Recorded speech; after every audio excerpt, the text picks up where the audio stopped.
Hello! Kumusta? Maayong gabi sa inyong tanan. Nong,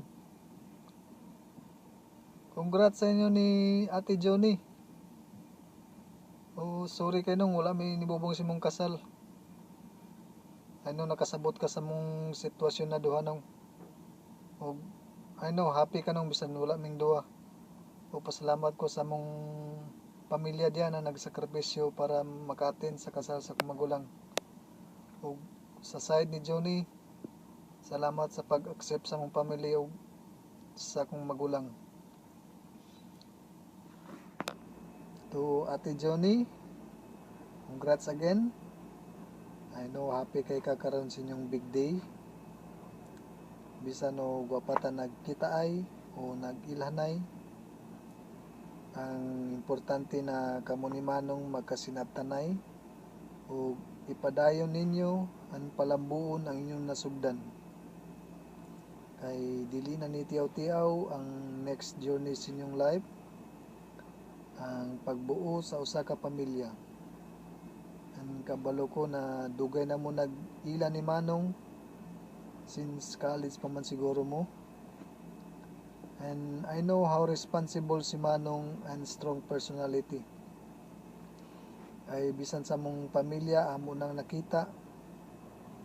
And nung bisan og daghan kay kag mga trials na na-encounter si mong kinabuhi, ining tananong imo nalampasan. O pasalamat ko sa Ginoo na daghan pong mga blessing na niabot si mong kinabuhi karon nung padayon lang si mong kaayo. Kabalo ko na mas pa imong mabuhat sa imong pamilya karon kaysa imong nabuhat sa atong pamilya. And nung narami si mong likod permi, isa lang naka-text. Kinsa lang may magtinabangay kundi kita magsuon og atong pamilya. O dili na nako tason. Kita-kita na lang tapuhonong. And enjoy the rest of your night. Congrats again nung sa inyo ni Ate Johnny. Best wishes and more babies to come. Bye bye. Hi everyone. Good afternoon. Today I just wanna bless the Lord that this is the day that the Lord has made. We will rejoice and be glad in it. We thank you, Lord, that you are here in this moment, Lord, the important moment in Glenn's and Eunice's life. I just want to lift them up, Lord, that you will be with them in this event, this ceremony, the important event in their life. I would just want to give you an insight or my advice because we've been there already na bisag daghan kay may nagian nga mga trials in our life as a married couple, but we still here hold on to each other because we trust God so much. And as a believer of Jesus Christ, we are nothing without His presence. And today, I would like to give you a good advice that whenever you are tired with each other, make sure you go back from the beginning that you are in the church, giving a promise to each other that till death do us part. So my advice is let Jesus be the head and the center of your life. Submit to each other, listen to each other, build a relationship with each other, Kay kung kahibalo ka mo makisama sa ubang tao or or mamati sa ubang tao, you have to listen to your husband, to your wife, submit to one another, and build a relationship. Husband should submit to his wife, and wife must submit to her husband. And maura na akong maisulti karong excited ko nga unta maka-attend me, but it doesn't allow us to go home yet kay daghan pa mig ariglahon din so we continue our life. We have to move on nga in the next chapter nga mao ni ang akong masulti ninyo nga kanang paningkamot mo nga do not believe in others people opinion. Kay ang pagpuyo, kamo na ang mismo ang mag-manage sa inyong, you have to cultivate and you have to nurture each other. You have to lift up each other. But ang pinaka-importante gyud nga mutuo mo nga ang Ginoo na aninyo. Put the Lord in your heart and then believe it.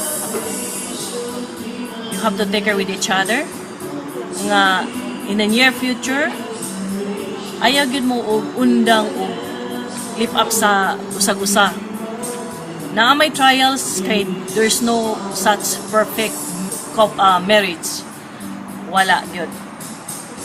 Kami ni experience me og grabe, but we're still here. And karon nga nagka-edad na mi, nag-matured na mi as a person, as a responsible person. Kaya kinahanglan kita na naatay sense of creation, responsibility, kay baluta nga mukuan nga muuni atong himuon, dili lang kay usa ka direction ang imong mind nga maura na imong himuon kay mao ni akong gusto. No, you have to listen to each other. O ayaw paminaw sa uban nga mga kwan nga ilang mga dili kinahanglan nga ang inyong problema sa inyong balay imong i-share dito sa uban nga makadugang pahinuon o kuan sunog. So kinahanglan be smart and importante na amoy communication always. As dili kay mo muhimo lang og imong kaugalingon nga pagbuot sa mga decision making na ang imong asawa na imong bana. So consult permi.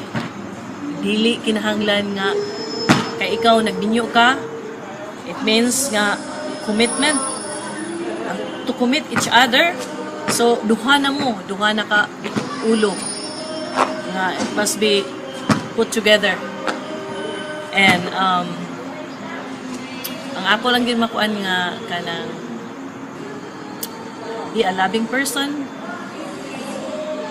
Forget the cultures in our family. Ang importante kung unsa ang atong giatubang mo ni atong kanon nga himuon nato nga hapsay ang panagpuyo. And I hope nga Glenn, ikaw dili ka muinom. Kaya ang alcohol, too much alcohol in marriage life is not good. Mawan-an ka og kaya nang focus sa imong attention sa imong asawa. Kung ikaw asawa, ikaw pod have to take care of your husband.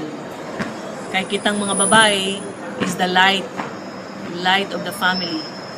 So maratag ka ng, let's say, superwoman nga daghantag kinahanglan ma-create, especially na anay mga bata.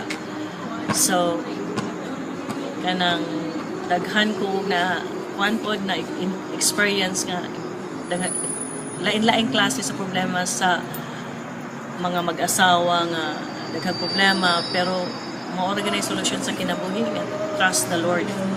So maura na akong masulti karon. Congratulations to both of you.